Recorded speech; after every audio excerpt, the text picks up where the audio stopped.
Discretion is advised.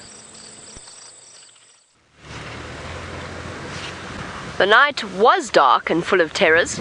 Not really, there was a bit of a storm. This is Safari Live. Ready.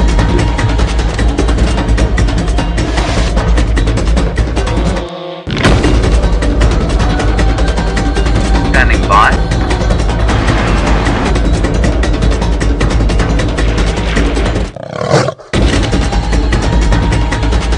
Five, 4, 3, 2, 1. You are live, you are live. Good morning and welcome to the Sunrise Safari. My name is Jamie and this morning I have Brian on camera, and of course Brian accompanied by the thumb as always, because they are essentially inseparable, we hope. Brian, the thumb doesn't get up and walk around in the middle of the night, does it? Sometimes. Ah, I see. And as I informed you a little bit earlier, it has been raining all evening. Not all evening. Again, probably about 5 mils. No. Probably about 10 mils last night. Came down very heavily in a short space of time, for which we are exceedingly grateful. I don't think the Mulwati is still flowing, but you never know. We're coming to you live from a place called Djuma Private Game Reserve, which is in the Greater Kruger National Park area of South Africa. And if you would like to send through your questions, you may do that on hashtag Safari Live on Twitter. Brian and I have taken a risk this morning, everybody. In fact, Brian, myself, and the biome guys. Although, to be fair, I better take some responsibility for the biome guys. In that we do not have a roof on. Brian, are we going to get rained upon? Touch and go. Touch and go. Hello, zebra. Zebra crossings. Zebra crossings in the dark. Oh dear. Goodness gracious me. So my plan for the morning, once I have disentangled myself from whatever's going on here. Oh, there's my coffee mug that just went flying. Sorry, hold on everybody. Oh dear, this is quite absurd. I hope that solves it. No, it didn't. It just made it worse. Brian. There we go. Ha-ha! I have released my spotlight from the confines of the various radio cables.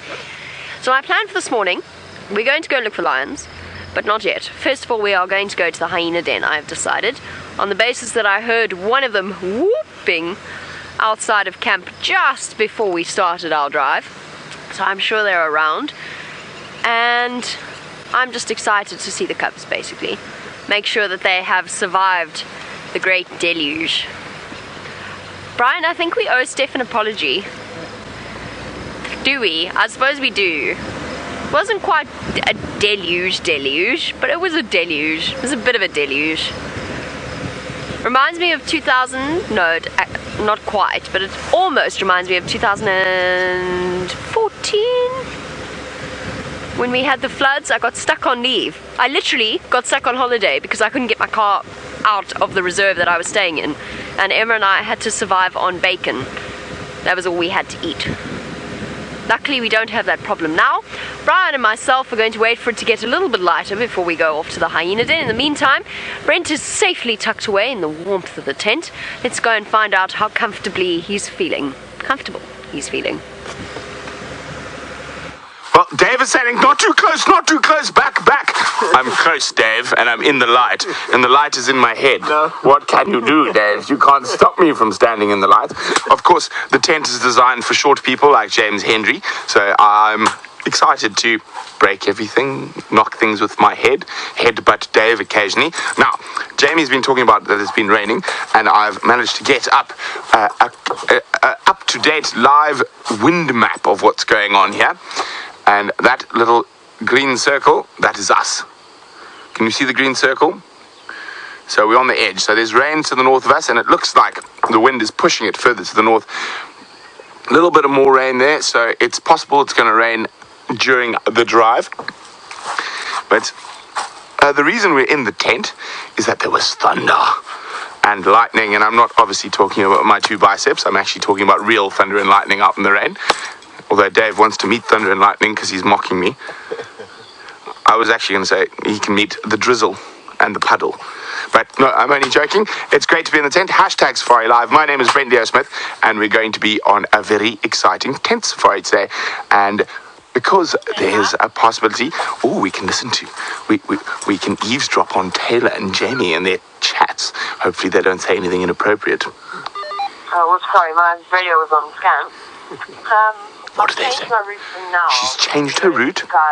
See if it's active. She's going to the hind end. She's already told us that. I'm here at the gate now. I don't know if they know they're on radio. Looking hard. Let's mock. Come on, Taylor. Lions are quite big. You should be able to see their tracks. No, Brent. It's not murder Taylor Day today. Just be better. Taylor, we're also watching you on the screen, and you are live through me at the moment. Thumbs up from Taylor. See, there we go. I can watch what they're all doing. I'm feeling evil today. But of course, we're going to have lots of fun in the tent, because Brent is in the tent, and Brent... Oh, now, Jamie has asked me what my plans are. My plan is to give both of you as much trouble as possible. Same plan as every morning then. There we go, same plan as every morning. I'm like Dr. Evil in the tent this morning. No, but we're going to chat a little bit about other places in Africa where it's a big secret. We might or might not be going later in the year. So we're going to discuss some of the species in Kenya, Rwanda, Botswana, Zambia. So if you have any questions about areas outside of South Africa, I would love to hear from you. Now, I'm very fortunate I've lived in a lot of those areas. Now, Louise was talking to me, but I was ignoring her. So what were you saying, Louise? Oh, we can go to Taylor so she can say good morning. Bye. Good morning, everybody, and welcome to a very windy and wet Safari Live, as I'm sure Jamie has already introduced you to. But my name is Tayla, and on camera with me is Craig. There is Craig, aka Batman, Craigles, Craigie Baby. You give him all the nicknames that he loves and deserves. The more creative, the better. Now, you have, of course, joined us on a live safari, and we're so happy to have you with us on this chilly morning. So hashtag Safari Live with all of your questions, and we will very happily answer them to the best of our abilities, and well, with as much creation and imagination as possible too. Well, that's how I like to answer my questions. But we, Craig and I, when I say we, are doing a border patrol? Should we call it a border patrol this morning? Hey Craig, it sounds better than a boundary patrol. It makes me feel like I'm living life on the edge, but we're really just checking Triple M. It's not that exciting. No customs out here. We are searching for any sign that the Nkuhumas have perhaps crossed over, except that we've had quite a fair amount of rain, so that'll be interesting. I haven't seen anything yet, but a lot of these roads are very much waterlogged, especially for your tele access. That road is completely eroded now, so they'll have to get on repairing that as soon as there is a break in the weather. If we don't get lucky with the lions, our next plan is just to keep going on with our border patrol search this morning. We're going to head all the way from Triple M onto Gowrie, Maine, which may take some time, but our destination will probably be Twin Dam, somewhere around there, and hope that the leopards, the royal family, Karula and her two darling cubs, have come back across from where they like to go south every now and then. It's been a couple of days. Excuse me, it's been a couple of days, so I'm sure that they should be back at some point. But I don't know, this weather, not convinced. It's a bit windy. Now, Michelle, speaking of this terrible weather, you're wondering if the cats will hunt in the rain. Yeah, definitely. It actually helps them a little bit, because remember, rain, the main thing that it does is that, especially if you experience it like we have over the last 2 mornings, that it is loud. It makes a lot of noise, full sound, which is really, really good for the cats. However, it also washes away scent. So all the cats that need to mark territories after rain generally will do so. They have to go about and pick up the slack and get moving, including the lions, the male lions, and go and remark their territories again. So there is an opportunity to see them out and about, especially now that it's not so much pouring with rain. Because when you get that torrential downpour, look at this. Look how this road is completely eroded.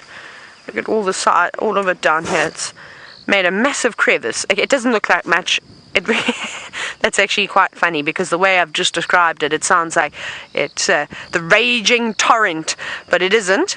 But it's quite bad, and it will take a bit of work, unfortunately, to try and get this road sorted. They may have to resurface it once most of the water has subsided. But we're going to keep searching with our border patrol today, and we're going to send you back across to Jamie. She should be at that hyena den. Let's go take a look.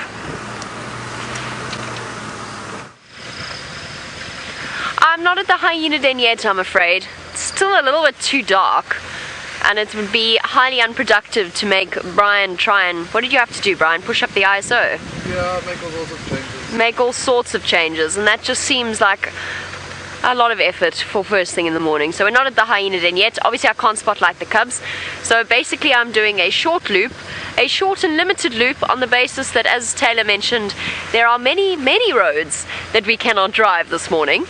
Arathusa is basically a no-go area, because Arathusa is basically one big seep line, which means there's a lot of water near the surface of the soil.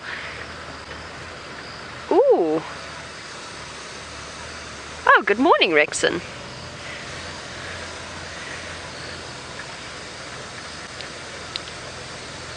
I'm sorry, I'm just trying to listen to this. Some interesting tracks, apparently. Rexon led into that sentence by going, I've got these tracks crossing Gallagher shortcut. Also, good morning. Good morning, everyone. Still not as good as the time he said groovy. Brian, were you here when he said groovy? Oh, it was incredible. I told him I was busy searching some road and that I'd found tracks, and he went, oh, groovy. It's amazing. Ah, it was an Ingwe. Leopard tracks crossing over Gallagher shortcut. As to how Rexon saw that, well,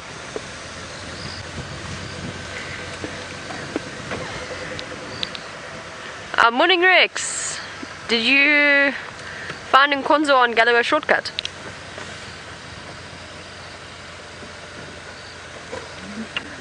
Okay, copy. Sorry, I thought you said you found Nkonzo crossing over Gallagher shortcut.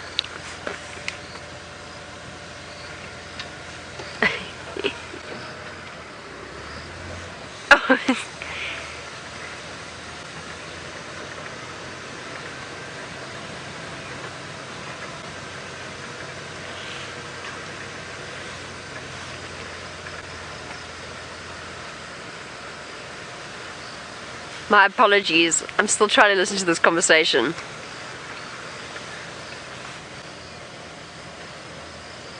I'm not entirely sure what's going on because my radio keeps breaking up. Oh, it's the year of the bronze-winged courser. Out of my way. Sorry.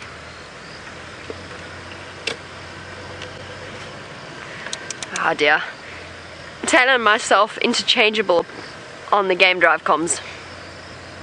Now Brent's got it. It's chaos this morning. Ah! Okay, copy, I'm on my way. Karula! Karula on quarantine.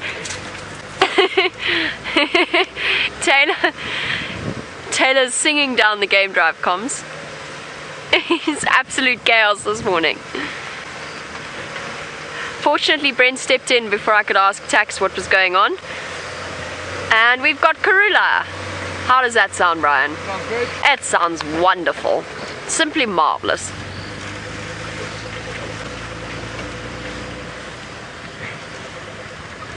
Ooh, that sounds interesting, because of course the tent is not far from quarantine. Let's go to Brent in the tent to see if he's got Karula. Okay guys, you behind me you'll just see a light, and that's where Karula is, and with Taxon. So Karula is about 50 meters from the tent. See Dave, we don't need to leave the tent to find animals. Oh, Taxon's off-roading. Is Karula coming towards us? Sneak. No, I'm joking. She's quite relaxed. I'm just trying to see if we can spot her. Oh, I'm still listening, playing Evil Man, listening to the game drive radio. turn that down. Now, I'm going to ask Tax now. Tax, I'm in the tent. Is Karula heading towards me? Let's see what Taxon says. Stalking you there. Joking? On them road, yeah. Taxon says she's stalking me. I'm joking. She's on the road, so the road's probably about 30 meters from us.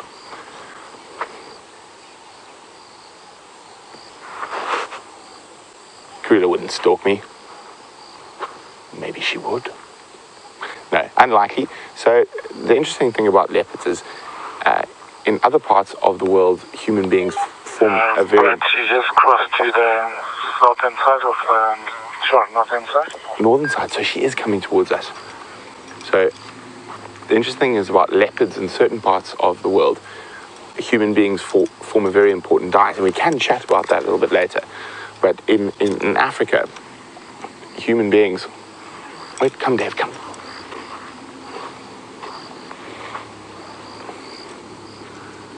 See, she's coming towards us. Isn't this exciting? See the spotlight? There we go, she's coming directly to the tent. People standing out there. Jamie, can you let them to go inside? Rex, I've got comms with you. We're standing at the entrance. She's coming direct to you there. Okay, we're going to move back. Dave, do you want me to cable bash for you? No, it's alright. It's okay. So we're going to stand here. She's going to come right to us. I think this will be the first leopard in the tent. Is she going some more deep inside? Okay, so watch the spotlight. She likes red. You know how they do it. Look, she's after an inyala. We're going to get a kill from the tent. There's a baby inyala right next to the tent. Are we going to get a leopard kill without even leaving camp? There she is. Rexy, there's a Mampimpan inyala just next to us. Do you see her? There we go. We've got the first leopard in the tent. She's coming right towards us. She's completely ignoring us. There's a baby inyala just to the, probably about 50 meters away from her. And it sounds like Rexon's stuck. It's very difficult driving at the moment. Morning, Queen. Hello, Karulskis. I don't want to boast, but ladies, we're your big cats. So Jamie is on her way here. But look at this, we are in the tent. We haven't even left camp, and we have got Karula, the Queen of Djuma. Now, there's an inyala about 50 meters in front of her.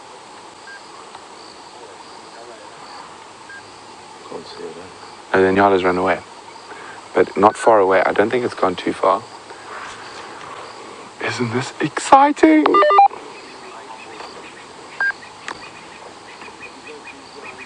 And I don't know if you guys heard Rexon on the radio. He says, Karula likes Brent. She's heading to the tent. And it rhymes. Dave, she also likes you. It's okay.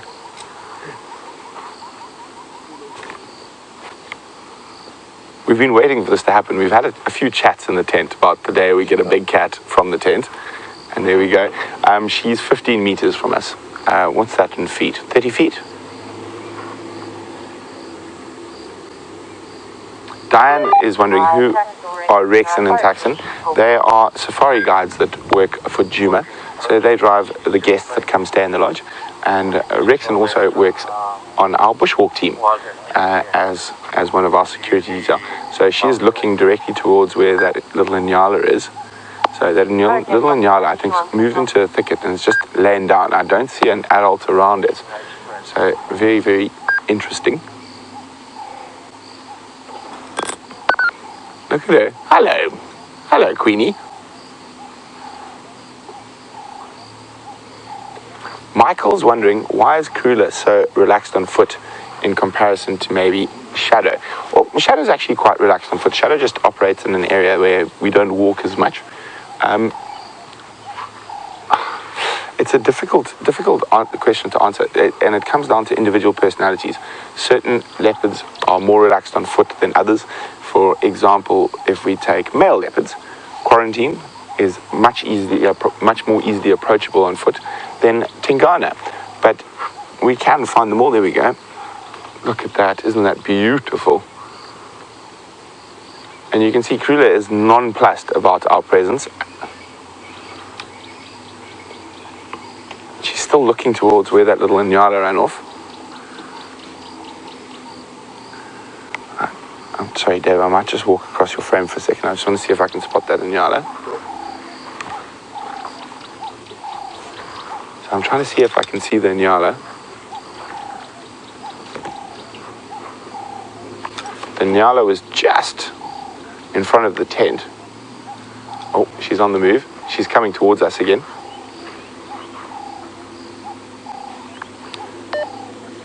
Jamie, come around towards Candace's house and go along the power lines. So I'm just letting Jamie know where she's going. Yes, I'll be trying to last box it in. Look how cool this is, guys. A leopard from the tent. I don't even have to go on Game Drive to find big cats. Well, Taxi found it for us, or Rexy actually. Can you see her? She's probably even closer. She's probably about 10 meters, 10, 12 meters from us. Look, there she is.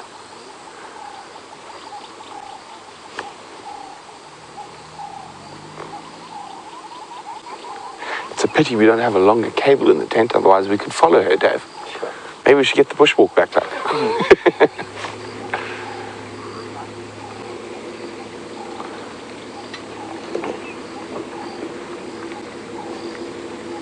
This is so exciting. I think this is the first big cat from the tent, Dave. That's right.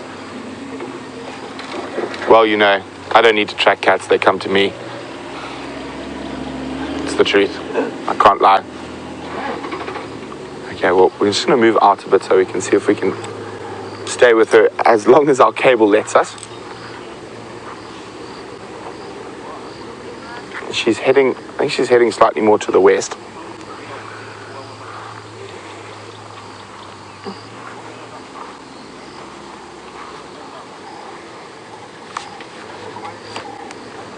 Sorry, Jamie, it looks like she's heading slightly more to the west. I'd say power lines from Gallagher Shortcut. She's changed direction slightly.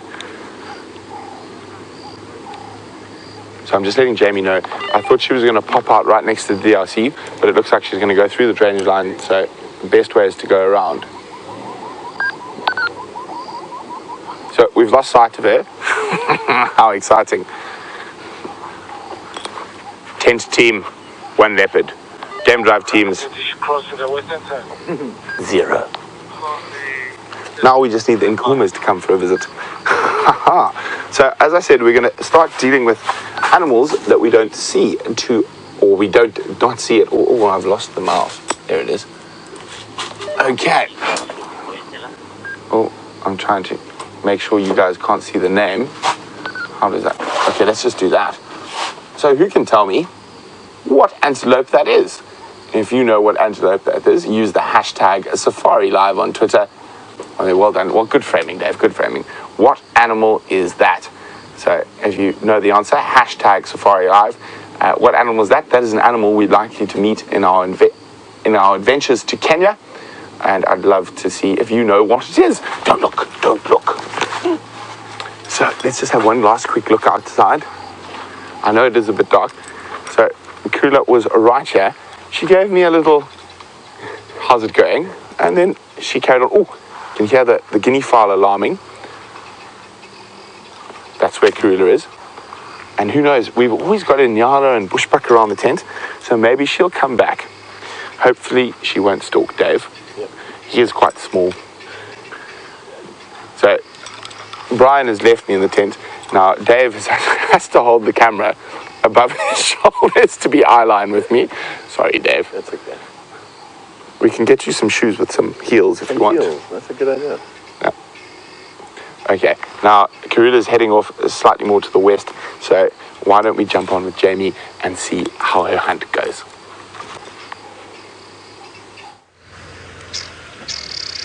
Judging by the guinea fowl and Rexon and Taxon, we are not far away at all. It's just a matter of trying to work out exactly where she is. I can see the guinea fowl. Whoa, oh, wheel spinning happening there. Here's the guinea fowl making a racket.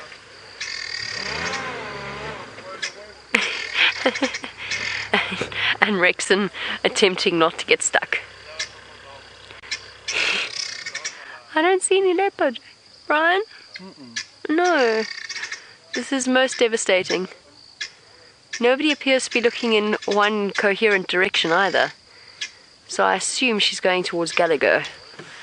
Perhaps we should go and try there, because this feels fairly fruitless as an exercise.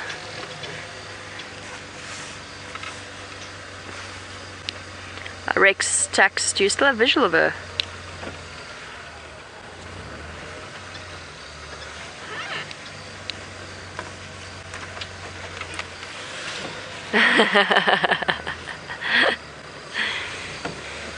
Alright, apparently she's just here. Hold on. Let's not get stuck.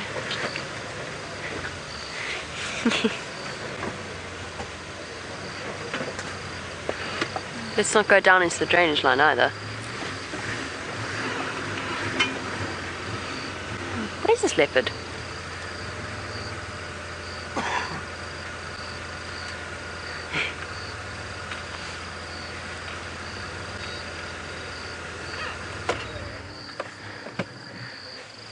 Sorry everybody, we just have to wait until we establish the sighting and sort ourselves out and everybody gets arranged, and then we will be good to go. Brian, do you see her? No. No, me neither. Morning everyone.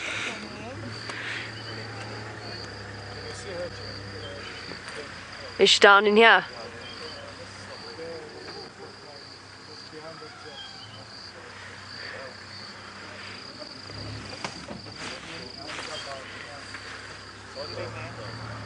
Okay, cool, thank you.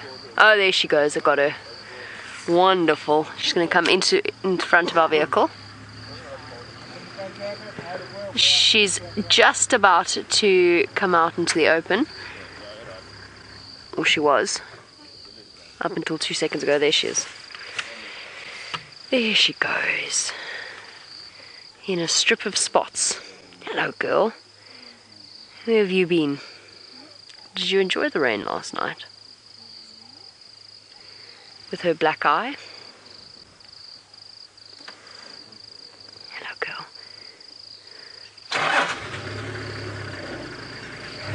There we go. She's moving through the drainage line, which is of course what leopards like to do best. This is a very tricky area, so she might lead us on a manic following her through the bushes.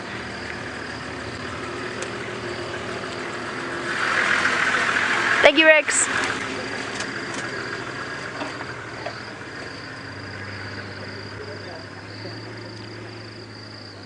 Looking gorgeous and alert. You missed the Anala, my girl.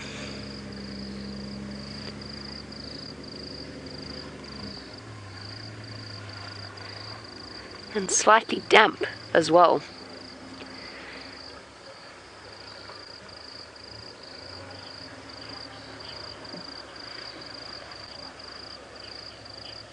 Good morning to Kate G, who would like to know whether or not the animals mind the spotlight. That's gorgeous. Oh, there's nothing like that. A leopard sidelet. Did you see the water flying off her? Walking through dewy grass. I'm sure she wants to be on the road. The answer is no, provided that it is done with a certain degree of care. So we won't spotlight any diurnal animals. Okay, let's reposition. We won't spotlight any diurnal animals. Antelope, zebra, anything like that, just because it tends to dazzle them and make them far more vulnerable to predators. So we're very, very careful about the animals that we do spotlight, and we only spotlight those that are nocturnal or capable of moving about light at night, because that's essentially their eyes are structured differently. They have a far more reflective tapetum lucidum at the back of the eye, which allows it to bounce the spotlight's light off that layer, and so therefore doesn't dazzle them at all. And we of course don't really have one. That's why we don't get any kind of an eye shine at night. So the spotlight doesn't bother them. However, if the animal were hunting, if the animal so for example a leopard with prey on the ground, a carcass on the ground, we won't spotlight them. If they are in any way vulnerable, we immediately take the spotlight off, just to make sure that we don't have any kind of impact on the way in which their natural behavior might play out. Once, for example, I was sitting with, I think it was Shadow and Sindile, and I got a radio call to say, listen, the lions are coming, and we immediately left and took the spotlights away because it was too dark to see without them, and it was too risky to actually shine on the leopards, because then you run the risk of attracting the attention of something like, say, the lions or hyenas or whatever else it happens to be, or you can run the risk of dazzling the prey and making it easier for the predators to catch them, or you could illuminate the predator and make it easier for the prey to see them. Right, we're going to play some leapfrog at the moment and find out where Karula's vanished off to. So while we do that, let's go and find out the answers to Brent's tent quiz. I can still hear, oh, my speaker. Thank you, Dave. Wait, it's quite cool.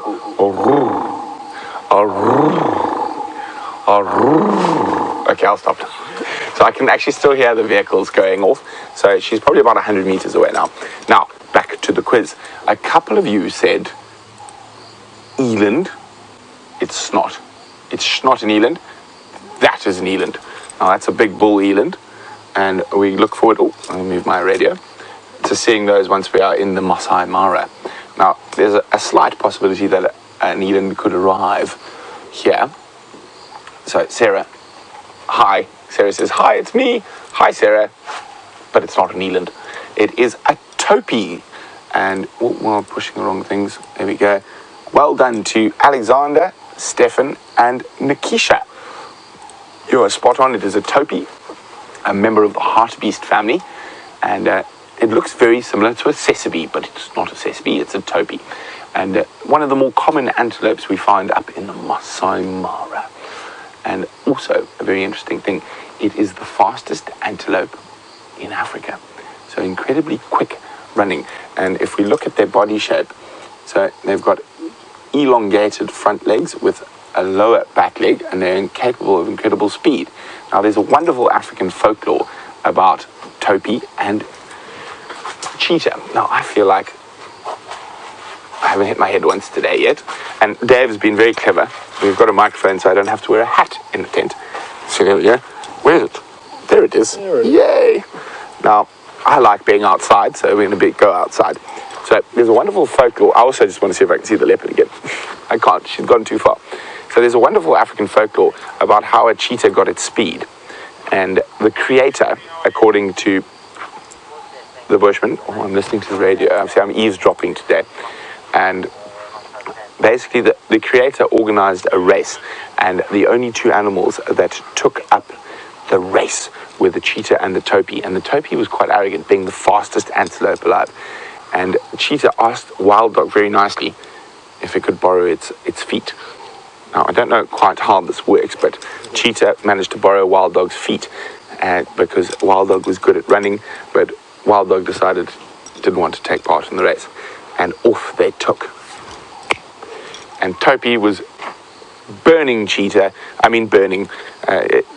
Cheetah was so far behind, but then Topee stood in an aardvark or ant bear hole and hurt its leg. And Cheetah stopped to help Topee. And because Cheetah stopped to help Topee, the creator decided that because Cheetah was such a good sport, it would make it the creator would make the cheetah the fastest animal and let it keep the feet of Wild Dog. And that's why they have non-retractable claws. Of course, this is a good story, and a story it is, but it is folklore. And like most African folklores, there's a good message behind it. And it's not all about winning. It's not all about winning. I don't understand that. But it is about helping everyone else. Okay, so it seems like Jamie's managed to leapfrog to the front. So let's go to Queen Karula. There we go. How beautiful is this? Karula sidelit up in a marula tree. I wonder what success she's had. Oh, there we go, the spotlight's back. I wonder what success she's had in the last few days, especially with those downpours. Perfect hunting weather for big cats. I wonder whether or not she managed to catch anything and where she's put her 2 cubs. Last we knew they were south on Little Gowrie, but I think Brent mentioned that he saw tracks around the Mwati yesterday. I had to laugh at Tristan when he arrived back from his bushwalk, and he was sodden from sort of the waist down, and said that he had half the Mwati in his shoes, and I could see it. They were sand encrusted, and they just gave the impression of being quite heavy. Let's go forward a bit, Brian. Let's get a nice view.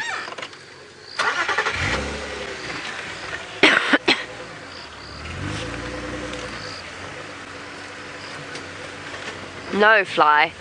It's not even light yet. How can you be plaguing me already? Clunk.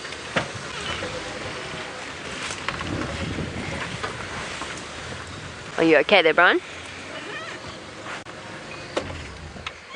Rachel, good morning to you. You want to know how old Karula is? She is 13 in April.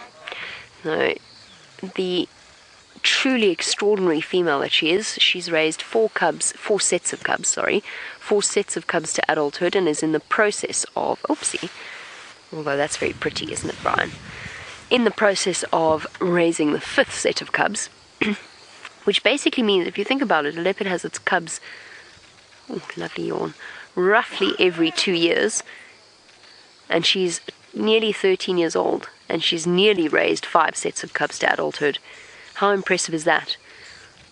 Once every 2 years, give or take, from when she was ready to breed, which would have been at around about 2 years old. It's one of the reasons why we often talk about her and her unparalleled success rate in terms of raising cubs. I don't know if Brent has ever encountered a leopard that has been as successful as she has. I certainly haven't. That is utterly stunning. Good morning. What are your plans for the rest of the morning, my girl? Are you quite happy in that marula branch?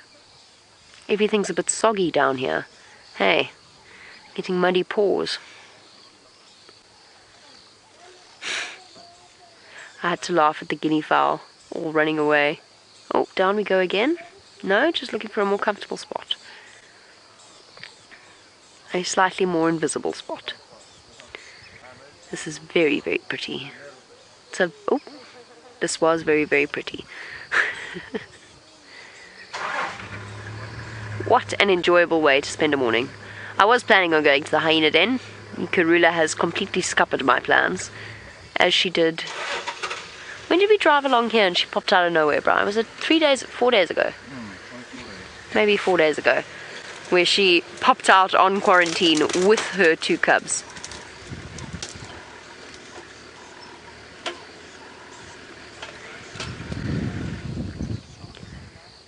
Glancing across at the impala on quarantine, you can hear the testiculars chirping away fiercely.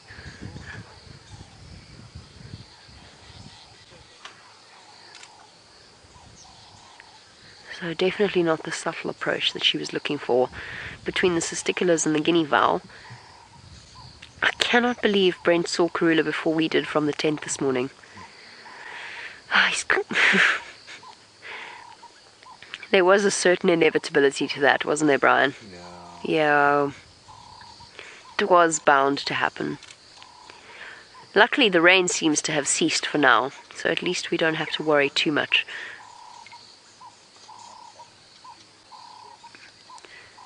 Things have changed a little bit for Karula since the hyenas have come back into this area, losing more kills than she was. She's definitely been losing more kills than she used to. Just the increased presence of hyenas all around this particular spot. Doesn't seem to bother her too much, though. It's not as though she's shifted further south or further north. Don't forget to send through your questions on #SafariLive on Twitter. Remember, you are watching this live from the Sabi Sand.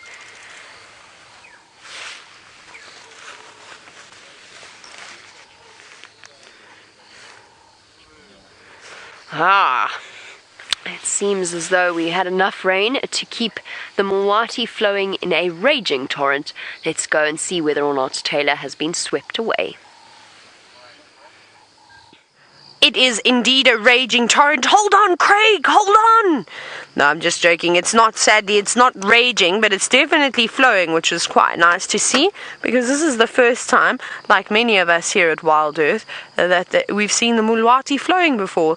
It is gentle, it's not particularly deep, and I don't think I'm as brave as Jamie to go and dip my little toes in the water. So we'll just watch here from a very comfortable, safe position. This is really amazing. This is fantastic. And we'll go and check out a couple of other spots as well. But I have to show you the new Olympic-sized swimming pool we've just installed. Are you ready to see the Olympic-sized swimming pool that we've put in? It's really fantastic. You know, I just love it the way and how quick the teams in South Africa are at working. I'm just going to pull off the road slightly. Back here. Here we go. Look at this. Boris in his new Olympic swimming pool. How crazy is that? It is huge! I didn't know that Twin Dams could get this full. I think it could probably be a little bit more full, as you can see, but the water's definitely higher than it's ever been before, and I can't imagine how deep it must be right in the middle. It might be really cool if we could get something like a hippopotamus in the water, just to give us an idea as to how deep it is. Or Jamie's going to have to come here and do a bit of swimming, maybe a bit of synchronized swimming. Or there'd be a nice little join up between maybe Jamie and the crocodile and Boris. They could have a great day. And it looks like Boris is absolutely thrilled at the moment with all the water that he has. And I think he will, because he doesn't seem to be fond of the vehicles too much. Every time he's out basking in the sun, today he'll not be basking. Well, right now he won't, because it is very cloudy still. But he will be very excited because he's got now a lot more areas to move around in and swim. So I'm sure he feels a little bit more comfortable. He's the funniest crocodile ever. So relaxed with people on foot, but bring a car near him and he zoots on off back into the water again. But he's not alone. He isn't the only one at the Olympic-sized swimming pool, which we now have on Djuma. There's also a blacksmith lapwing just to the right of your screen, standing and looking very, very pretty on this fine day. And of course, as I say that, it sort of starts preening its wings. So I suppose that's the equivalent of a hair flick, maybe? I don't know. But not doing too much this morning. I can just see Mr. and Mrs. Blacksmith lapwing. I can't even see our friends the plovers or the water thickneys. But maybe they've taken a bit of refuge and are just, well, enjoying the morning off, I suppose. But look at that ripple. Look at all the ripples on the water. There's a bit of a breeze too. It's lovely. What an incredible find. I think I could just spend the rest of the day here. It's very hard to hear, but there's a faint trickling of the Mulwati as it flows. And then, well, that is just soothing, looking at those divine ripples on your screen. This is wonderful. Let's see. Actually, I want to poke my nose down here. I want to see if we can get a better look. Let's see if there's any more spots of water. Now, I did a very quick border patrol this morning. We're just changing the name of it. Instead of a boundary patrol, we're doing border patrols now. Didn't have to check anybody's passports, which was quite nice. Had a very, very quick look around. Said nothing lions coming. I did find, and he said he'd go to let me know if he found. So, sorry about that, gremlins around here. Let me just poke my nose down here. I'm not going to go too far down this road because it is quite badly eroded and we do not need to wreck it anymore. So we'll just park here. So Andrew said if he finds the lions, he'll let me know exactly where they were, and then hopefully if we get lucky and they do make their way this way, we'll just keep in contact with each other. But have a look at this. This is really fantastic. This is lovely. You might be able to hear all the birds. So I'm just going to take a moment just to enjoy all these beautiful sounds, and I'm sure that you will all love it too.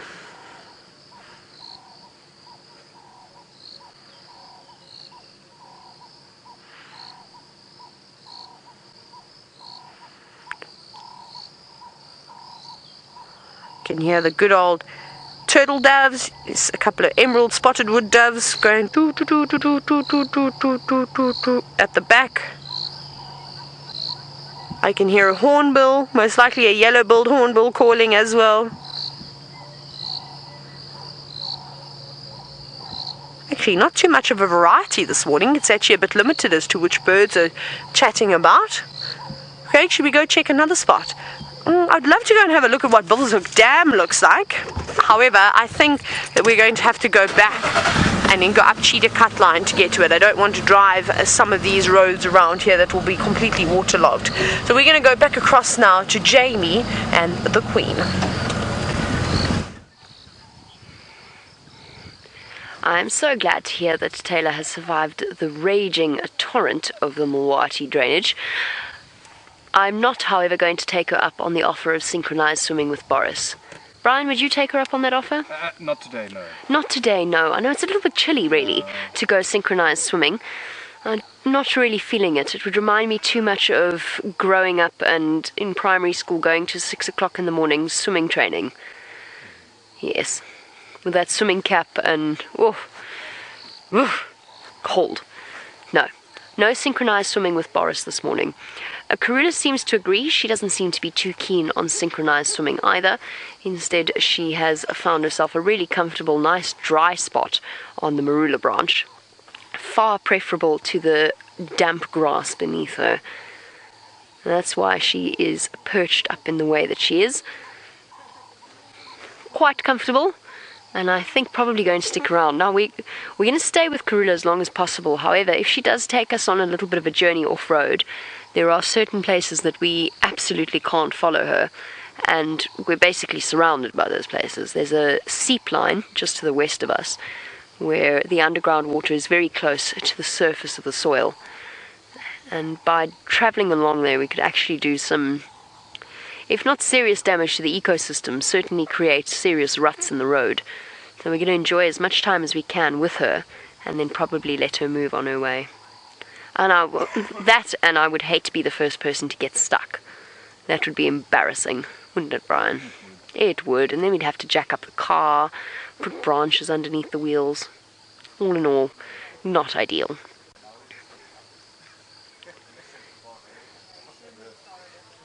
A very peaceful image.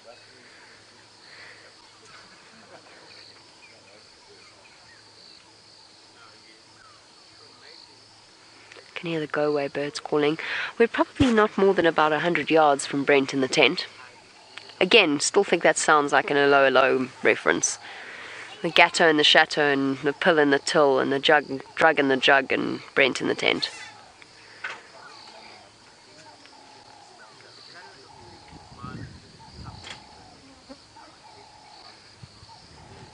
Hello, girl. They were so lucky that Rexon bumped into her this morning, or she nearly bumped into Brent.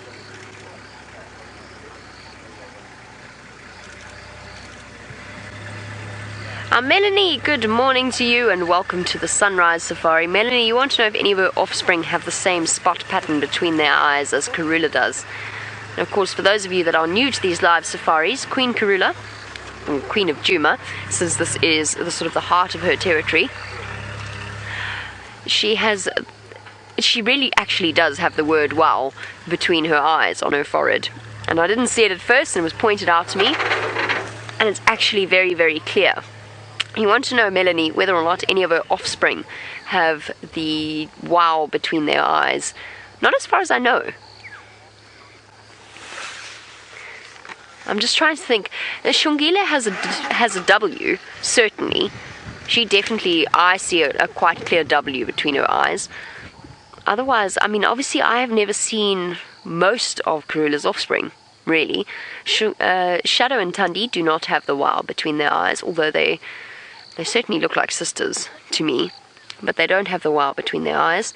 I've seen Quarantine, he doesn't. I've seen Kunuma briefly, he doesn't. And then Mishu and Duna, I've actually never seen Shambambalan. Shambambalan, nah. And I've never seen Shinvinzi, so I can't speak for them. Perhaps Brent, because he has seen Shambambalana feeding off that buffalo carcass. He's actually had some amazing sightings with him in Quarantine. So perhaps he knows whether or not he has a wow between his eyes. I don't think so.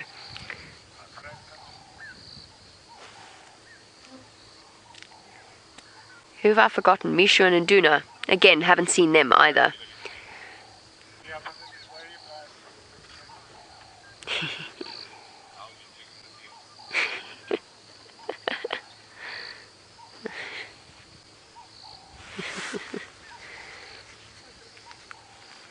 Sorry everybody, I'm just waiting for Dax to finish talking. Having a quiet chuckle. He was asking Brent where he's going to be checking. Brent says the tent.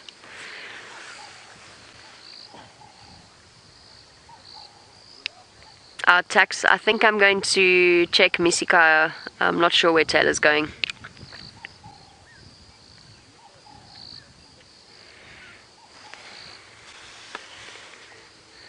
Oh, there we go. We have the answer to that. Never mind. I'm sure all is well. There's only so many roads we can drive anyway.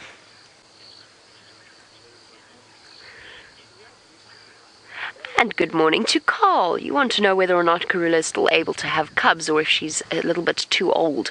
She's not too old. Leopards don't go through menopause in the same way that human beings do. So they continue to produce eggs right up until the end of their life. Because, of course, essentially living out here in the wild, it's going to take its toll before any kind of loss of ovums does. So, yes, she is absolutely capable of producing offspring. She'll become less and less fertile as she grows a bit older, and of course it's going to become harder and harder for her to successfully look after herself and cubs. However, I still think she's got one more litter in her, at least. What would that be? Okay, it would make her 14 by the time she's ready to have cubs again, by the time Hosanna and Shungida are independent. But one more litter? I think it's possible. Female leopards generally don't live much beyond the age of about 16. Sometimes there are exceptions right up until about 18 years old, even a little bit older. But those are exceptions to the general rule. But Karula's done so well, you just never know with leopards. They tend to surprise us. I'm not entirely sure what Brent has to show you, but let us go and find out. Well, there is Boris the Blade. Now, that is, of course, who the crocodile who lives in Twin Dams is named after, from a wonderful Guy Ritchie movie, Boris the Blade, or Boris the Bullet Dodger. I prefer the Blade, personally. Now, as I said, in the tent today, we're going to be focusing on animals that live outside of South Africa. But before we do, I know a lot of you are worried about the spotlight. And spotlighting Karula, don't be. It is completely fine now. The only time it is a big problem is when it's really dark. And I mean, remember, it's morning here. It's not in the evening. And I can tell you for a fact that if you put a spotlight in a leopard or a lion's eyes, and then you take your hand and go directly behind it and wave it, you can watch their eyes move it. So their eyes work differently to ours. So they are able to deal with that. And as you can see, the spotlight this morning was absolutely having no effect because it was just to provide light for people taking photographs. And I promise she's fine. Now, we've spoken about Boris the Blade, and I said we're speaking about animals that we might see outside of South Africa. So I've got another quiz for you. Are you ready, Dave? Yes. Don't show them the name. Are you ready? Okay, wait. Now, go, Dave, go, quickly. It's moving. Aha! What animal is that? So if you know what animal that is, hashtag Safari Live, and we have a possibility of seeing that in Kenya. Hashtag Safari Live. What creature is that? Now, that is a creature I have seen before, and they're actually quite cool. They make some very interesting noises. Now, I just wanted to show you where Jamie is. So, literally, we can still hear the vehicles, but she's just beyond the Gwari thicket there, getting a bit closer to Zoe's road. And isn't that wonderful?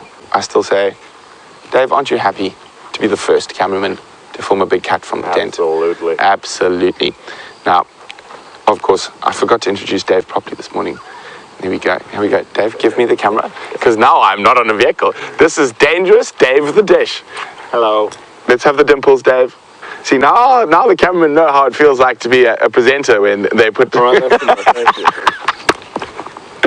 Because Dave has lovely, long, flowing, curly locks. Oh, yeah. Oh, yes, he does. Okay, let's go back into the tent. Now, I haven't found anything for the microscope yet. I'm waiting for it to get a bit lighter, and then I'm going to go search.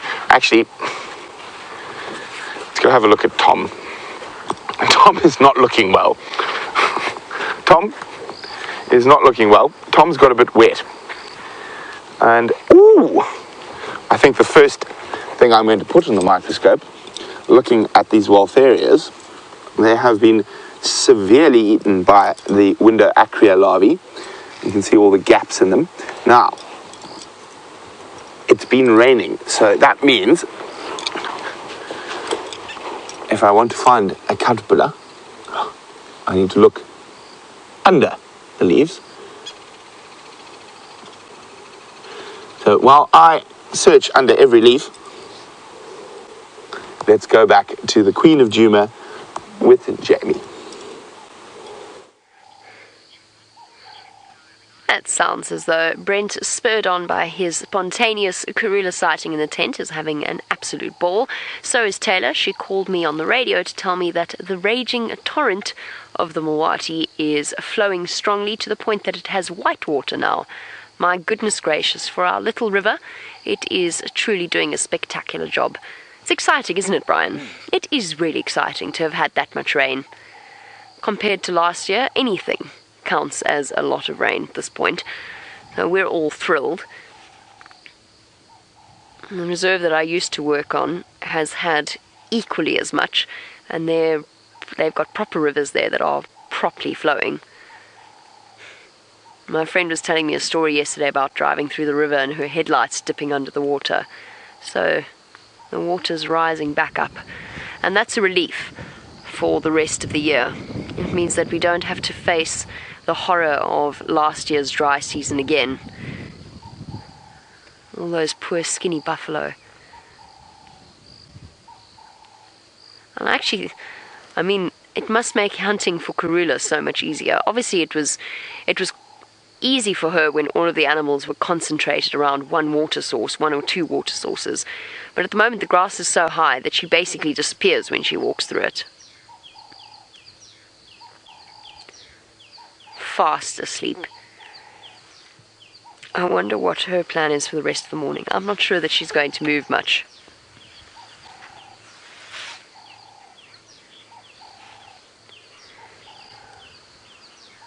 And good morning to Tony, who'd like to know, as Karula gets older, will she lose more kills? Will she learn to adapt? She probably will lose more kills. She will learn to adapt. However, her reflexes will be slightly slower, like any older animal, any older mammal. Her hearing might be slightly dampened. Her eyesight might not be as good. Her teeth will be blunted. It happens to all animals out here, and human beings as well. So there are certain things that are going to become degraded, just as part of the natural aging process. And so she will struggle slightly more to try and hunt, to try and catch things, and then again to try and catch her prey, just because her strength might start deteriorating. So pulling a kill up into a tree will get harder and harder. Karula's a wise old thing, though. I think she will learn to adapt, and she'll probably go for smaller prey, things that aren't going to put up as much of a struggle as, say, an adult impala, duiker, baby inyala, those sorts of things, and she'll be able to hoist those. And all animals have to face that point in time where their reflexes just aren't what they used to be. One that sticks out particularly in my mind was Midget, a 14-year-old lioness. I think she was 14 or 15 at one point. And the one time we saw her, she had a broken leg, and the rest of the pride had made a kill. She ran on 3 legs at almost the same speed as a healthy young lion with 4 legs. And never ever underestimate an animal with that sort of injury or that sort of age. Well, we searched for her long afterwards. We never found her in the end. I don't know what happened to her.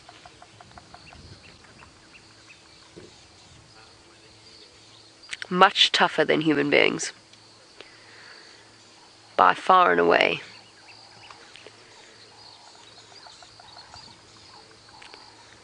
Apparently some of you were seeing some blood on her neck. I didn't see anything, did you, Brian?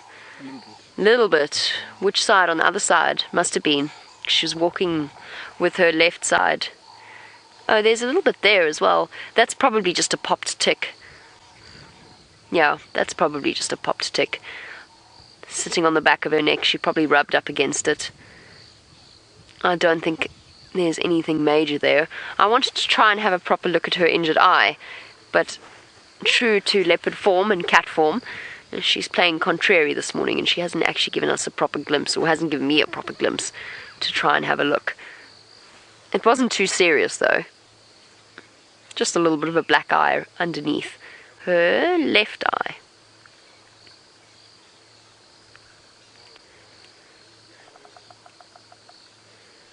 Can hear a woodpecker in the distance.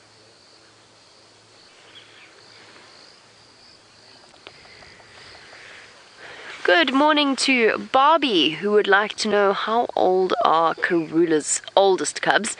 Her oldest cubs are Shadow and Tundi, and they are 11 now, actually. November has passed. Am I right about that? No, now I've got confused. I feel like that's older than I realized. There must be 10. Having a moment. Lost track of time.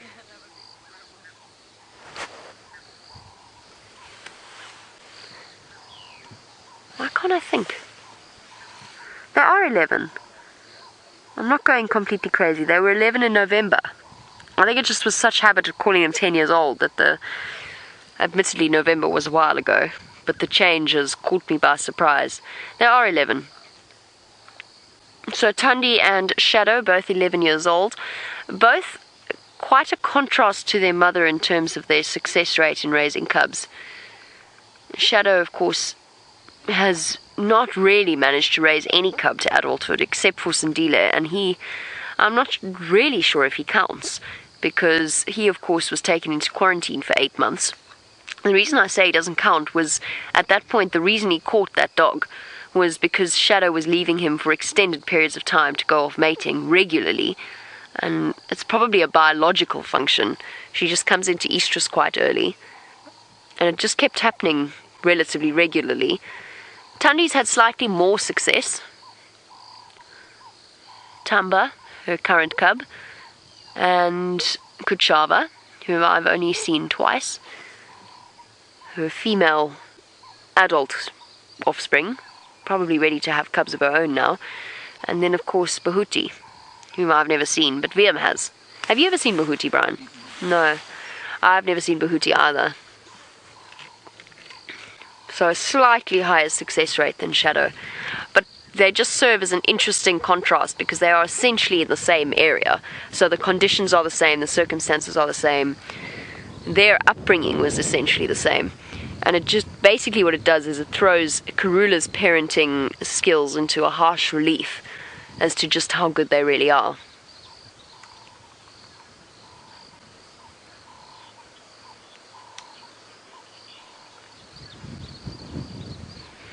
Apparently Bahuti has gone north into the Manyeleti, and Scott and Brent had a chance to see him before he did so.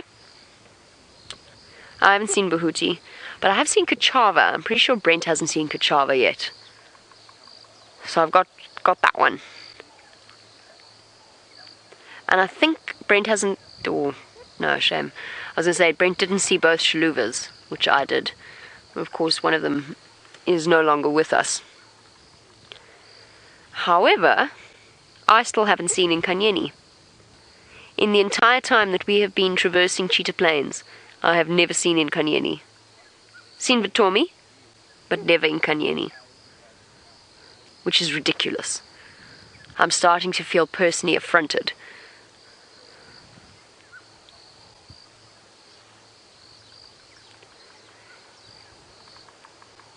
But it just goes to show just how many leopards we have a chance to see within our patch of Traverse area. Females, I've seen Salesh, Tiani, Tsakani, What on earth was her name? Oh goodness. There was another young leopard that I saw that I've completely forgotten her name. I have no idea what Lou just said. I said Sakani. Nchila, that was it. Thank you very much, Lou. Nchila. Shaluva 1, Shaluva 2. Well, the older Shaluva, the younger Shaluva. Karula. Shungile. I'm counting just females now. Shadow, Tundi. Kuchava. That's just 11 females. And I feel like I might have missed one. That's just the females that I've seen in the last year and a half. Males, Mvula, Tingana, Hosanna, Quarantine, Kunyuma, Mutomi. I feel like I'm missing some. Tamba. Definitely missing some. I'm going to do a calculation of the various leopards that I have seen in the last year and a half, and while I do that and try and work out whether or not I've beaten Brent, which I know I haven't, let's go and find out how Tayla's doing on her bumble around. It's a bit cold this morning. I'm glad I brought my big old jacket out with me, because I think I would have chilly if not, and I just brought my little rain jacket. So I'm glad we're nice and cozy. Craig, are you warm? He's speaking sign language today. Yes, Craig is also warm, which is good. We have to keep, good care of Craig, because he's from Natal, which is the east coast of South Africa. And down there, the boys, unfortunately, if the temperature goes lower than about 25 degrees Celsius, they freeze to death. And then we have to wrap them in blankets and defrost them, and it's a whole big shenanigan. So we just keep them toasty all the times. But we actually won't be able to go anywhere, because look who's decided to set up shop in the middle of the road. Some impala. And there's a big male that has decided he's not quite ready to wake up just yet. There's a female on the right, on the other hand, who seems to be very much awake. Hello, girl. You're a big girl. And then, of course, that beautiful male just resting up in the road. And I don't blame him for sitting where he is, because I also wouldn't want to sit in the tall, wet grass. I think that is a much better option. Maybe not as soft, but at least you're going to stay nice and warm. Because I couldn't imagine having a wet coat on a day like today. It wouldn't be very pleasant at all, especially with this breeze that we've got at the moment. I can imagine it would be very much chilly. But thank you, guys. I think that was the first mammal we've had so far. We're actually going to go down here. This has worked out perfectly. Goodbye. Have a nice siesta. We're going to go and have a look at Buffelshoek Dam. I'd love to see how full it is. I haven't had an opportunity to go and see all the watering holes. So when we get here, the only problem is our movements are going to be quite restricted. We're not going to be able to drive on the dam wall and very many areas. So we're going to come in from the east. We're going to view the dam, and we'll probably come back out the same way that we went in, just to not cause too much erosion and damage on the roads, because they are quite waterlogged. I may even change my mind. We might get along here and I might say, oh, the road's a bit wet, let's leave it, but we'll have a look. We should be alright. Even though there's quite a lot of water here, this road is pretty good. There's a lot of gravel on it, so we might be alright. A bit of sand. It's not black cotton soil, which is good. Sure. Oh, hang on. Have a listen.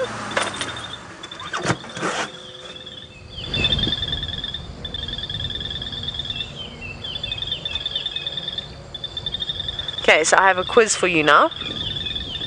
Last night we did the banded rubber frog. I asked you to guess the call.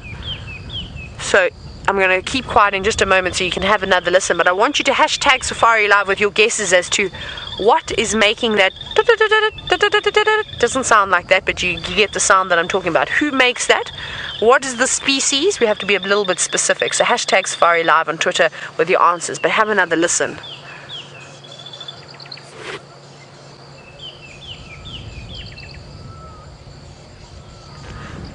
Now, of course, they've stopped. It's ridiculous. Okay. Well, maybe you heard it in the beginning when we initially stopped. So if you did manage to get a quick little listen, you can let us know what was making that sound. Now the birds are all chatting away, and it wasn't a bird that I was talking about. So typical, isn't it? They get a little bit fly when they eventually hear us. So long here. I'll have a video to show you. I got down into the party, which was quite low.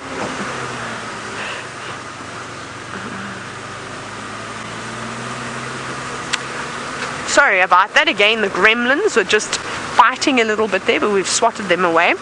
And as I was saying, is that I have a video that I shall show you once we get to Buffelshoek Dam, or maybe I'll do it along the way, we'll see. It's quite lovely. I went down into the Mulwati, just the dip, just that little drainage spot, often where the gremlins like to sit and wait. And it is a raging torrent. Even saw white water bubbling away, which was very exciting. But I shall show you that in a moment. Just we unfortunately didn't have the greatest signal down there, so we couldn't show you. So that's why I took my own little video. But my camera skills, now please don't judge me, are not as great as Craig. And that's why Craig does what he does, and I have to do what I do, because I don't think I'd be very good on the camera. I'd get so distracted. Anything would just be panning across the screen the whole time. It would be a complete disaster if I had to get hold of that camera. Okay, there's lots of frogs, but I haven't seen anything just yet. I did hear some bullfrogs earlier this morning around Twin Dams chirping about, and then of course as we got there they all stopped, so I suspect that they were hiding in the long grass, and I presume that most of them have already bred for the season and laid all their hundreds of eggs, which we've seen a couple of times now. Lurking about. Alright, we've got to go round the tree that the yellow. This is like a feature I said all the time. So we're having a bit of signal breakup every now and then. We do apologize for things like this. We are in the middle of Africa, and sometimes it's not the easiest, but please bear with us. We will get to Buffelshoek Dam in a moment, and then the signal should pick up quite nicely. We're not far, I don't think. No, I'm starting to see the dead trees now. So that means, oh, here we are, we're right here. We're just going to go through one more little dip. Buffelshoek. My goodness, it's so full. I already got a sneak peek.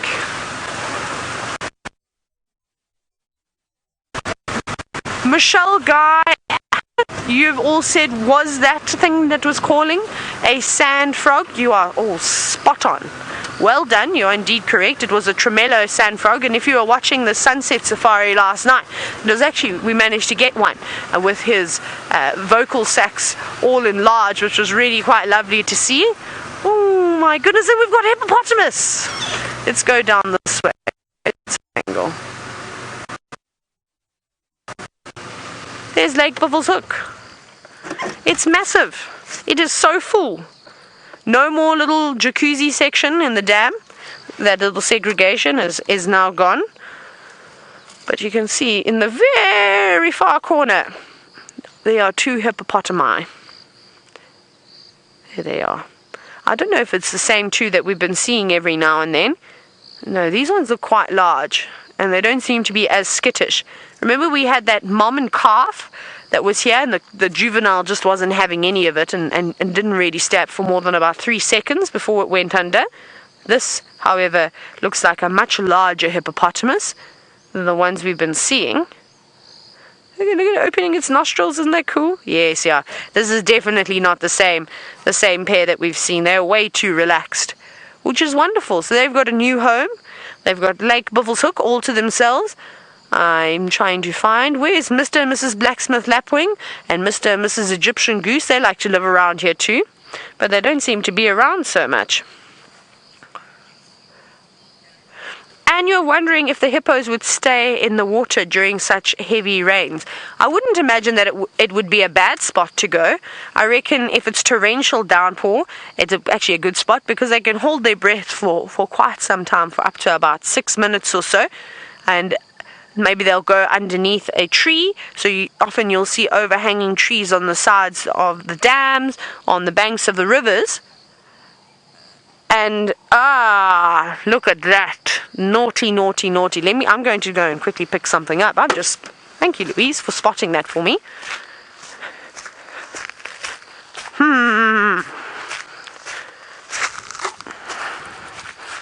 We shall make a musical instrument out of this.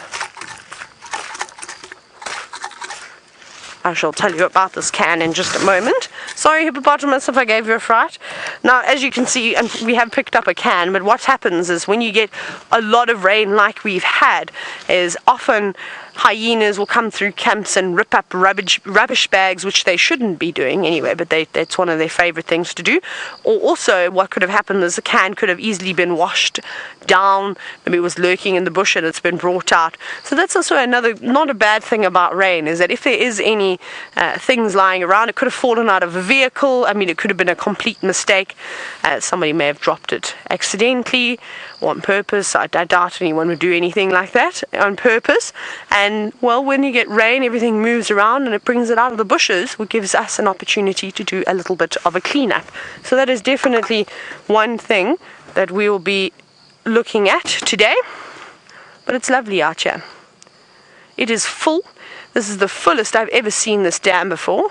And I'm just looking around to see if anybody else is around. So as I was saying, it depends. You know, we had this rain. I was talking about the hippos and whether they would come, whether they would go into the water or if they would be out on land during heavy rain. I think it really just depends on the time of the day as well. So we had this rain in the very early hours of the morning, so these hippo could have still been out grazing, or they could have already have been back in the water, just relaxing. And like I said, if it gets a bit too heavy, they will move just to the edge of a bank where there's a bit of shrubbery, whether a tree or a small shrub, just to give them a bit of shelter to help hide them from those heavy raindrops. Because last night and the night before, they were very, very heavy raindrops indeed. Hippo, are you just having the best time of your life in this massive dam? It is huge. You could fit a massive pod of hippos in here now. There's plenty of space for more to move in. But I think that these two are lucky enough to just have a little private jacuzzi, or massive jacuzzi now. Dominic, you're wondering about a hippo's eyesight and specifically if they have sharp eyesight. So if you have a look at a hippo, it's really amazing how their nostrils, their ears, and their eyes are all on the same plane. They stick up just above the waters. You see that? Now we just need its nostrils to pop up and then it'll be doing exactly what I said it does. And their eyesight is not particularly bad. I can't imagine it would be very good underwater because all this water will be very murky and brown, especially after all this rain. So I don't know how great their vision is underwater, but it's not bad at all. I would put it, I'm just taking an absolute guess now, I would say it's somewhere not quite as good as maybe an elephant's, but somewhere between an elephant and a rhino's eyesight. So not as poor as a rhino's, but maybe not as great as an elephant's. So somewhere around there. But they've got little ears, they hear lots of things, they pick up scents. I think overall hippos haven't got the worst sense. I think warthogs, unfortunately, are not the greatest. It's the only animal I've successfully snuck up to is a big warthog. And all I had was just the wind in my favor, and I got a couple of meters away from it before it realized that I was standing behind it in the middle of an open plain. I didn't even have anything to hide behind but a little bit of grass. Bye, hippos! They're going up and down, bobbing away.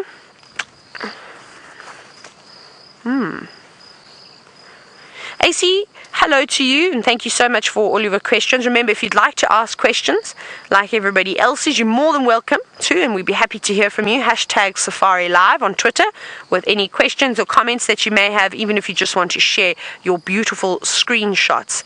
So you were wondering how far can a hippo roam at night? Quite a distance, actually. Now, at the moment, it's not necessary at all for hippos to go very far because there's lots of green vegetation around most of the dams with all the rain that we've had, and then, well, even just a mile or so away that have perfect grazing. But in the winter months, when the grass starts to disappear, and around the watering holes, the grass around there is the first to go, they need to start moving out in search of better pastures. And sometimes they can travel about 8 kilometers in distance away from a permanent water source, but they move pretty quickly. Don't let a hippo's sort of shape and tiny little legs deceive you. They're really, really able to move along. And if you've ever seen a hippo moving on an animal pathway, it's really funny. They waddle They're very wobbly animals, which is quite cool. And I had to do the action as I said that word. So I was wobbling. That's why the camera may have moved. They'll have all that they have through the bush, taking shortcuts that will lead them to the most beautiful grasslands. Oh, have we got a hippo coming to us? Oh my goodness, what is happening? This hippo is coming towards us. Where is it going to pop up? And why is it coming towards us? Do you think it was maybe disagreeing with the things that I was saying about it?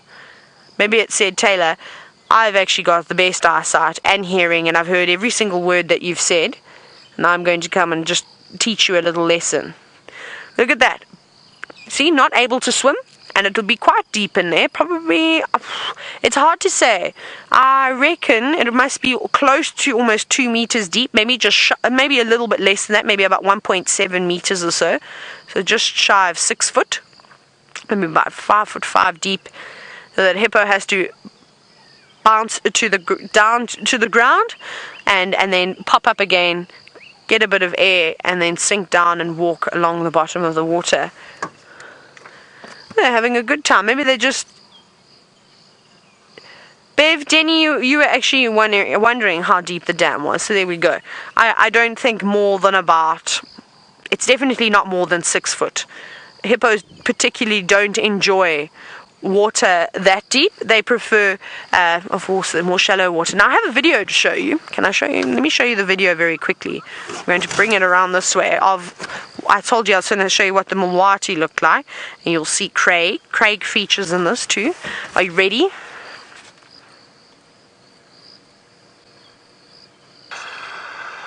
Craig saying something funny. We are in the Mulwati.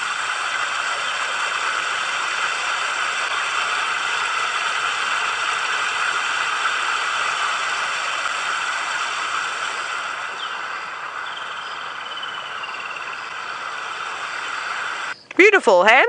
Wasn't that amazing?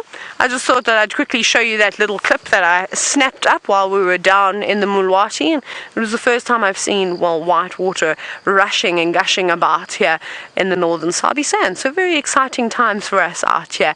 But we're going to head on back. We're not going to go over the dam wall. We can't go down Nyala Road, so we're going to go back and have a quick check on the northern boundary to see if anything has perhaps crossed over, maybe wild dogs, who knows. So I'm going to send you back across to Brent, who's in the tent. Brent in the tent! Yes, I am. Now, we can have a look where Jamie and Tayla are by looking at our map here. So that's me. Oh, I'm not moving, Dave. I'm staying in the same place. So there is Tayla. And Jamie is on our southern boundary down here. And she is heading towards Cheetah Plans. So there's Chitwa, there's the airstrip, there's the dam. So Jamie is heading towards Cheetah Plans, so quite exciting. I wonder what mysteries, oh my radio aerial's in the way again, are down there. Now, I just actually, the nice thing about being in the tent is we're connected to the world. And we have some absolutely amazing viewers. And I think we don't have favorites, but I must admit, Sarah has some of the most insane talent. So that's been done while on drive this morning. Awesome. Sarah, yes, Dave, I agree, awesome. There we go. Maybe Karula just wanted to hop by the tent for a coffee, but Brent's excitement was a bit too much. It's so early in the morning. That's really cool, Sarah. Well done. We do enjoy your sketches. They are spectacular. Now, on to the quiz. Oh, what am I doing? I'm pushing wrong buttons. On to the quiz. Now, quite a few of you thought it was an art wolf. Now, actually, strange enough, it looks very similar to an art wolf, and I'm, let me just get rid of Boris. Boris, go away, Boris. Let's find a picture of an art wolf. So, that is an adult, oh, that's a bad picture. Let's try that one. That is an adult art wolf, and that is what we're looking at. So you can see a far more developed head. It's much bigger. So I'm going to click back. Oh, an aardvolk. So you can see it doesn't have that same muscular neck. And there we go. So a lot of you thought it might be an aardvolk, but it's not. It is a striped hyena. And well done to Nikki, someone, and Calm Chameleon, and many, many others who got that right. Indeed, it is a striped hyena. Now, I'm quite excited because where we're planning to be in Kenya later in the year, I've seen a striped hyena in that exact area. Now, they tend to stay a bit further away from the migration on the peripheries, and they are very, very cool animals. Now, they occur from south of the Serengeti on the Masai Steppe.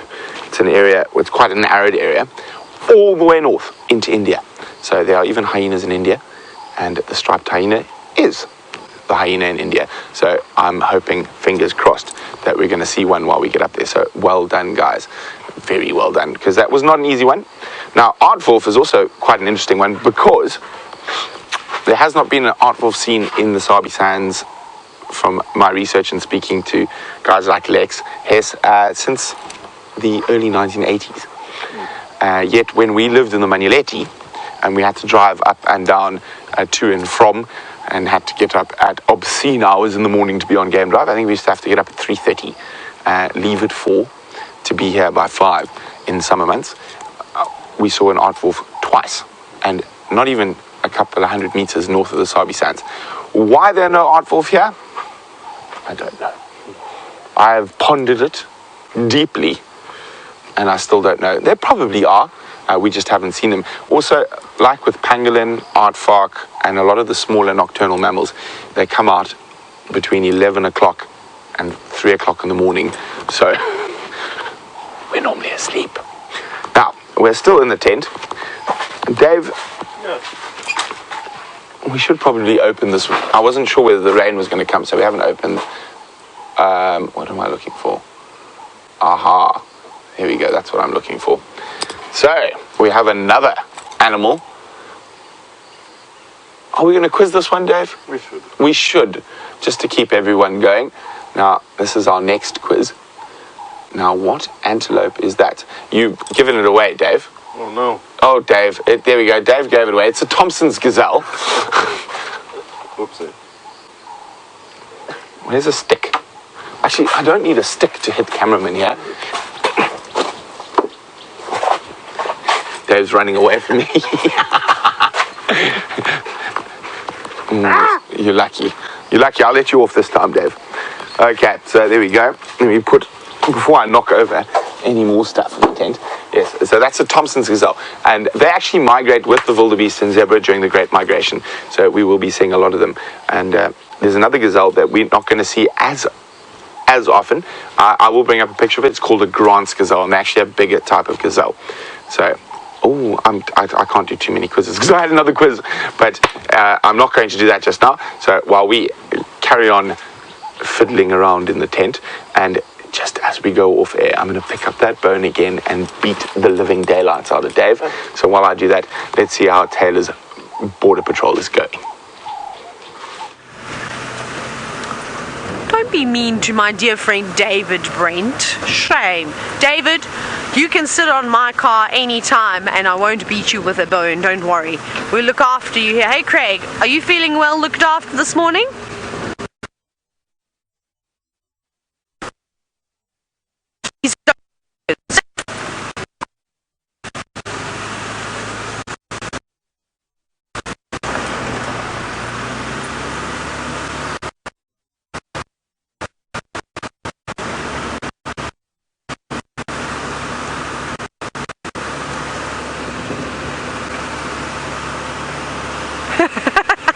Right, there was a little bit of a dodgy signal patch there, so instead of me carrying on talking and you only hearing every second word, I just decided to be quiet there, and then I wasn't sure how the signal was going, so I glared back at camera. Well, not glared, I just looked back into camera. So other than that, Craig says he's just feeling slightly neglected this morning, which is not too bad, I suppose. It's better than nothing. Are you cold, Craig? But I don't even feel sorry for you if you are cold, if that's why you're feeling neglected, because he's got shorts on. and we've told him he must have his slippers on to keep his toes nice and toasty, and then he needs to wear long pants, and if he needs a blankie, no one will judge him. Nobody judges here at Wild Earth. It's wonderful. You can do whatever you need to do. If you need to come on safari and you're dressing down, that's fine. I think the presenters, we should do a gown day one day with our slippers and maybe a face mask. I could have a mask on. I'd be quite happy to do a 3-hour show with a face mask. It would be quite nice. Spa day, maybe in winter, because I think those gowns will be nice to keep you nice and warm, obviously. Right, where are we going to go now? See, now it's playing the game of which roads can we drive and which roads can't we drive. So I think we'll just stick to the cut line for the moment and head towards Sydney's Dam, just to have a quick peek around there if anything perhaps is crossed. Because like Brent was saying that there were lots of lions calling about late last night. I didn't hear them. So hopefully we can pick up on something, but for the moment there's just lots and lots of zebra tracks running around all of the roads, and impala tracks, which is no surprise there, I suppose. Right, let's see if we've got anybody around here. Very miserable. Haven't even seen many birds today, which is a little bit disappointing, because it's always funny to see the wet birds first thing in the morning and how grumpy they are. Oh, Kudu. Hi, Kudu. Now, it's very hard to see them because they are indeed hiding away just in the distance. But there's a young male who is munching away on his breakfast, having a couple of leaves. This is very rude. Close your mouth, please, and chew nicely. Nope, just giving us the cold shoulder. Okay, fair enough. I don't think I asked very politely, but there is a big female, and I suppose that this is her dear son. I don't see any more, so it's just the two of them hiding about at the moment, munching away, trying to dry out their very wet coats, which you can see. That's a nice little look over the shoulder. Thank you, Kudu. But very, very quiet otherwise this morning. And we love the rain. But the only problem is that when you have so many days of rain, that everything does tend to hide away a little bit. But as soon as this rain eventually moves off and we go back to those hot days, the animals are going to have an absolute blast. Elephants are going to be swimming. Hopefully we're going to see swimming elephants in some of these dams, whether it's twin dams or whether it is Buffelshoek Dam. I don't mind which one. And I'd also like to go and see Cheetah Plains at some point, to go and have a look, and we'll see what's happening around there. But nothing just yet.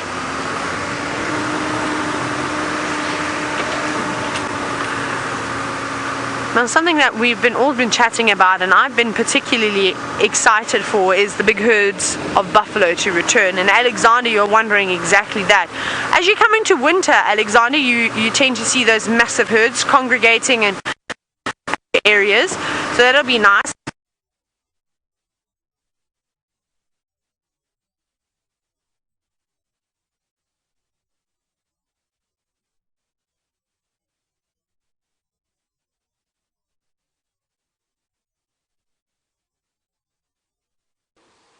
Tayla disappeared, but you're stuck with me. Now, I told you I would show you a picture of a Grant's gazelle. Now, they're less common in the part of the Mara we're going to, but they are spectacular animals. Look at those massive horns on that silly little body. They are very, very cool animals. So hopefully we are going to be able to see Grant's gazelle. And again, they're less common than the Thompson's gazelle. Now, Karula has not moved. She is still sleeping in the tree just over there. I've been eavesdropping on the Game Drive radio again. Now, I've come out to look at the weather.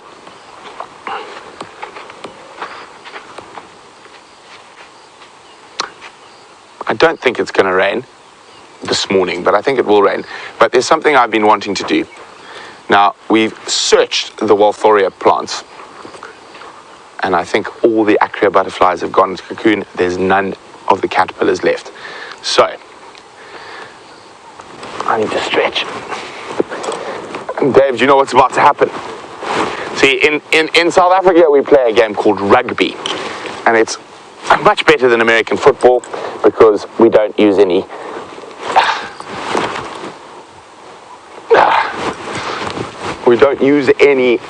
padding. We use a gum guard, maybe some shoulder pads, but not big shoulder pads. And so, Tom Brady, I'm lining you up. Just one more stretch. And since the Acria butterflies have gone, there's no need for a scarecrow. Now, of course, this Tom Brady is probably a bit more dangerous than the other Tom Brady because it's got spikes for legs and large canine teeth. But here we go. And save the... There we go. That's what you call a spear tackle, which will get you a red card in rugby. That is not allowed. So that is the end of Tom Brady. And Tom Brady's hat died in the storm. Okay, let's go back this way. So we have been seeing a few baboons around. Not that Tom Brady's a baboon. So if we have a look at the length of these canines, whew, that's sharp. See how sharp that is. Now, baboons use these canines for fighting and defense. And you can see, if we look at the rest of its teeth, if you've ever lost a tooth, it's quite close to home. Being a primate, especially the molars, a bit bigger than our molars. Our molars are probably about that size there. So the size of a baboon's premolar. So there we go, the canines and incisors. Now this is quite an old male. You can see how well worn down it is. And you can see the cracks. If I put my finger through there, look at that. This guy had a very sore tooth before he died. Shame. He does look quite sad.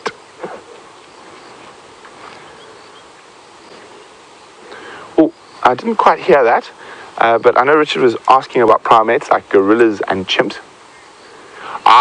Is the Kruger area able to support primates like gorillas and chimps? No, it is not. There are no gorillas or chimps. The largest primate we have in the Kruger area is the Chacma baboon. And let me join,